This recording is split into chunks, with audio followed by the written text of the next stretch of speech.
snow. So you Americans out there, you probably have more snow than we do, because once we get into February here in Canada, our temperatures can get pretty cold and we just simply don't have snow. It's when we're just sitting a few degrees below zero, that's when we start getting the 1-2 feet of snow. Just below freezing, that's when it starts to happen.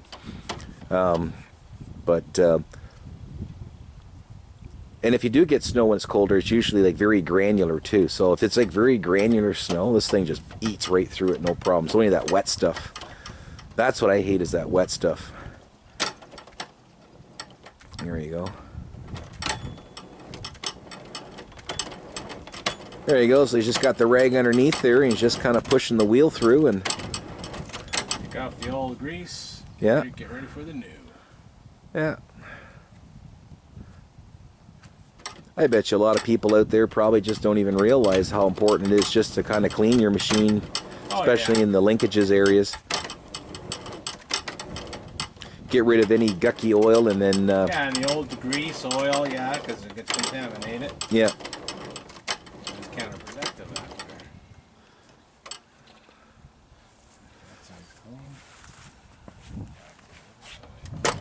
Oh, there we go.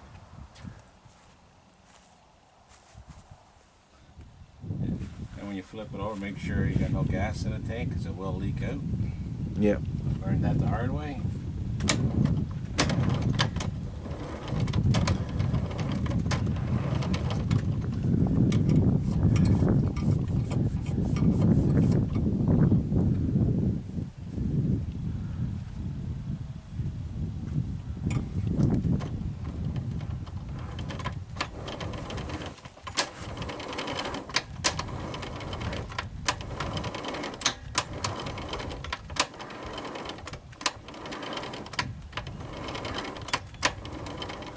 All right.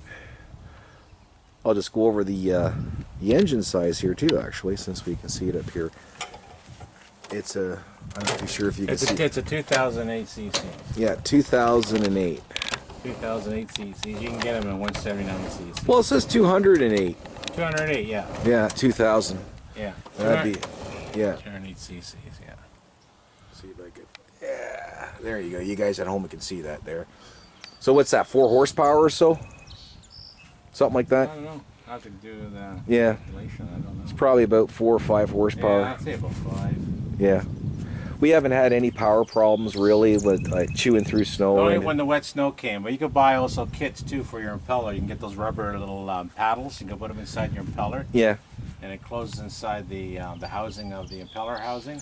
Yeah. It goes right up against the wall. It'll take any wet, slushy snow and just push it out. They leave about a ½ inch gap to manufacturers so that if you do hit ice, it's got enough a gap so you won't screw up the impeller. Yeah, yeah. Or blow out the bearing or the belts. That's why they put that ½ inch, ½ inch gap there. That's why you can't lift up any snow.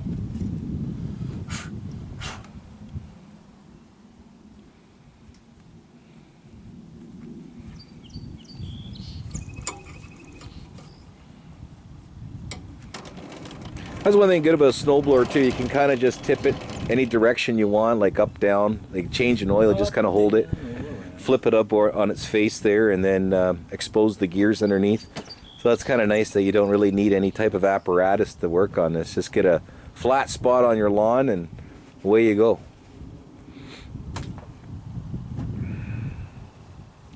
But I'll tell you, thank God they invented snowblowers. Because I remember when we were kids, we didn't have one. We used to always have to go out and shovel manually. That was not so much fun. But ever since we've had a snowblower, it's not so bad clearing snow. Gets it done pretty fast. We usually get our driveway done probably in about 45 minutes to an hour. And that's just taking our time. So, and I'm talking about deep snow too. I'm not talking about, 6 inches of snow. I'm talking about 2 feet of snow. I remember one time we had about 3 feet of snow out here. I burned up a whole tank of gas, and I still needed more fuel to keep going. But that was an exceptionally deep dump that year. We don't usually get that, but once every 10 years we'll get like crazy amount of snow. It's kind of fun too when you go out and play around in there, as long as it's not every day, right?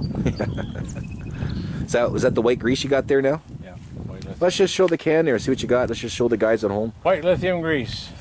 There we go. Gum out. Okay, white lithium grease. That's what we use. And it comes in a spray bottle. Now, do you leave that grease inside the house in the wintertime, or you leave it in the shed? I leave it in the shed, but if you're going to use it, it'd be a good idea to warm it up to room temperature. Yeah. So like all your spray... It's like that with any oil. Yeah, any spray can stuff, put inside your house for the winter if you're going to need to use it. You don't really want it to leave it out there, because if your spray cans get too cold, they won't work properly. Or go out and get it first from the garage and let it sit in the house for a few hours, and then you can take it outside and use it. And there he is. He's just kind of going ahead and spraying his grease all over the gears. Just moving the wheel. Reapply. Do you notice it starts to move a little bit better when you get that on there? Or is it kind of the same still? That's not bad. Yeah? As long as you keep on it, you shouldn't have a problem.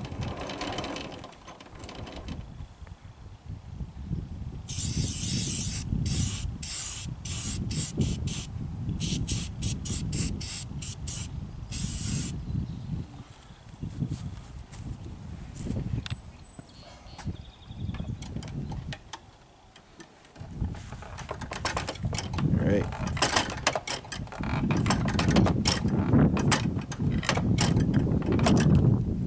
Is that the forward and reverse lever? You got it. So that's what we're seeing here is the machine actually goes forward and reverse just like a transmission in a car. And that's what my brother's moving. He's moving that gear there.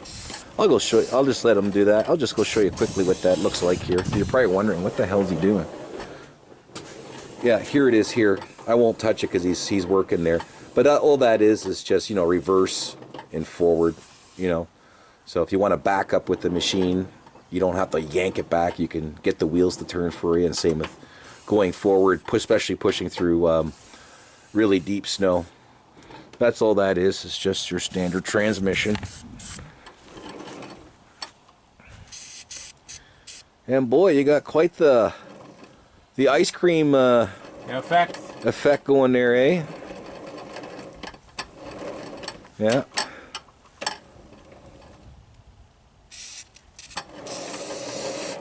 And as they say, lubrications are cheap.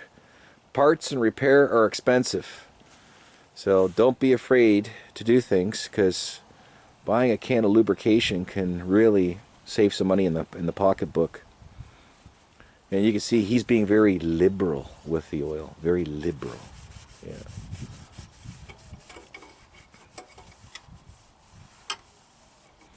So this is our spring outing every year. My brother and I, we always come out and play with the machines like this. And then when it comes time for fall, we kind of give it a quick start up, make sure everything's all ready to go. That's what some people do too. They'll go put it inside the shed and not do anything, and then go to use it in the winter and it doesn't work. Oh yeah, and don't be afraid to start these machines up once in a while. Say in the summertime, you put a little bit of gas in, fire it up, and you know, just kind of keep everything moving. You don't want your piston rings to seize up.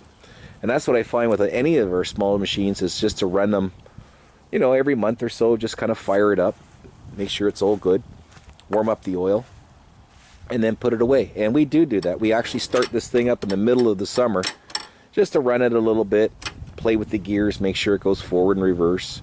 And just little tips like that can make a difference of having a headache or not in the winter when you really need to use it.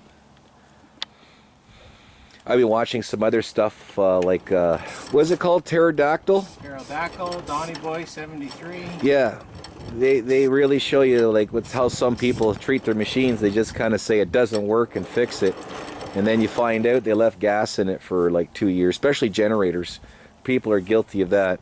Have a power failure, and then 2 years later they go to start it and there's still gas in it from 2 years ago. Destroys your carburetor. Then you have to do a carburetor rebuild. And that takes ordering parts and time and money and blah blah blah.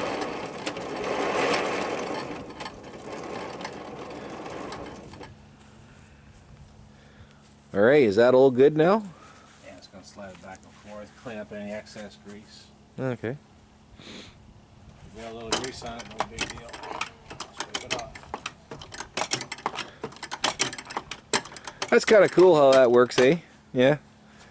Pretty straightforward.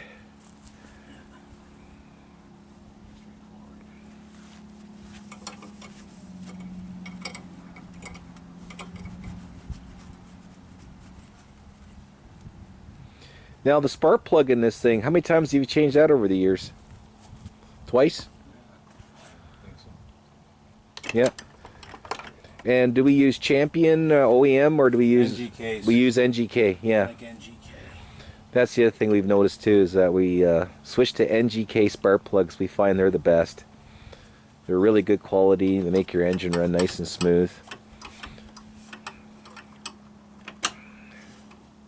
So if you ever replace any spark plugs on your small motors, go with NGK. That's a good, safe bet. We haven't had any problem with those plugs at all. Really good. Yeah, I put it in my car. Yeah. They might be, what, a few bucks more? Depends what type. Yeah, but not like overly No, expensive. not for these machines. No, they're about the same. Yeah. But NGK for sure.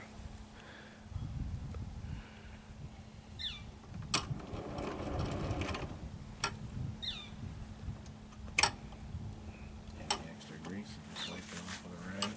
Yeah. If you want too much on it, it'll fall on your friction plate, Yeah. and then it won't be turning. Yeah. Say, hey, why isn't my snowblower moving? Well, maybe because you got grease on it.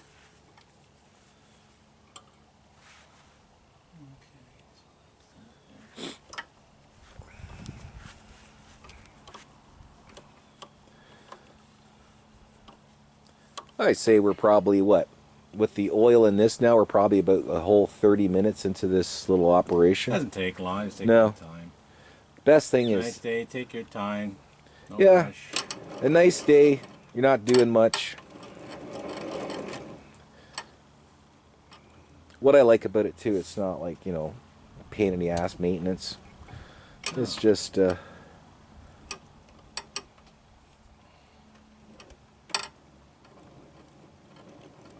Teeth there.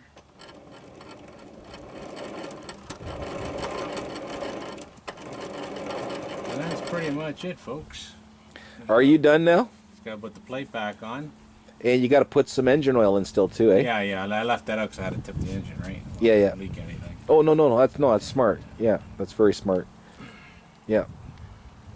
Yeah, if you do this project, make sure you take your engine oil out first, like we did. And your gas. Burn And your gas, out. burn your gas, burn your oil out, because when you tip the machine over, you don't want all that stuff You don't starting to wanna make a leak- mess. Leaking on you. Yeah, and then once you're done this bottom unit, then you can go ahead and put some engine oil in it. And then obviously we're not going to put any gas in it for a while because we don't have any snow to clear. We could put a little bit in maybe just to make sure it's all good, but and then run it out. We don't leave it in longer than 30 days. And we've been using what? Premium or regular gas in this thing? Oh, because I was using always premium. I always use premium. I find premium fuel too, just a word of advice for you guys out there, that I always find my engines start a little bit easier on cold starts on cold days with premium fuel than small engines. I just find it just starts better, but you don't get more horsepower or anything like that. It's just, I just find, It's just a more even burn. Yeah. More even ignition. yeah, it just helps things start up easier. I don't know why, but I guess the higher octane in it. Yeah. But, yeah, and for the amount of fuel that this thing burns every year, we can't burn any Any more. small machine like Well, we burn like, what, 3 gallons of gas a year maybe in this not thing? much. Yeah, so I'm not going to break the bank by switching to premium. Remember, you're going to be out there in the wintertime, so you want to make sure this thing works and starts up easy.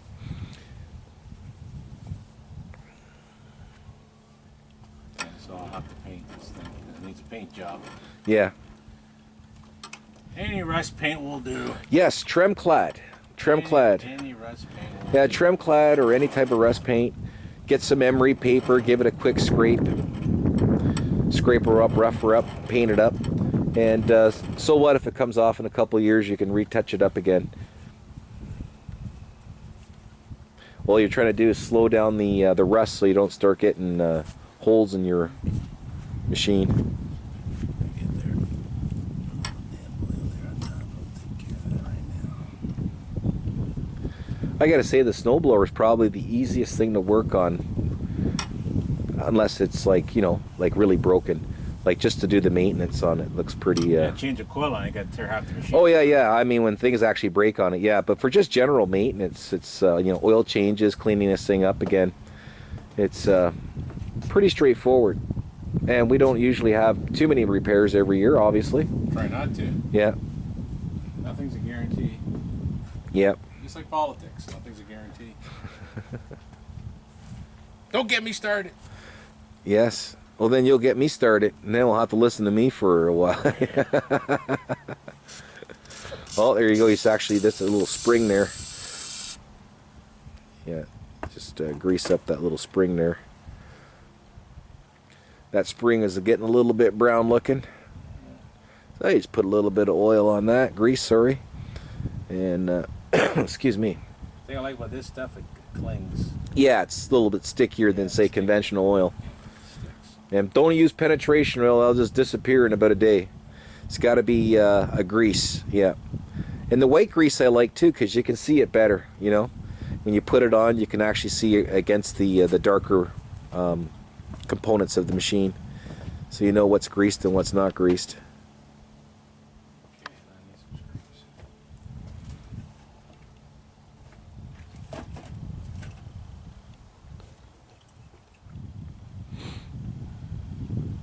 What are you looking for now? Just a couple extra screws because they fell out of the machine. Okay.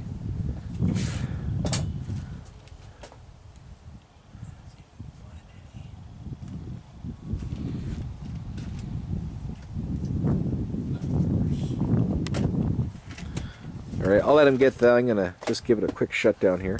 Yeah. And then we'll come right back in a second so you don't have to sit there for 12 minutes watching them try to find some screws.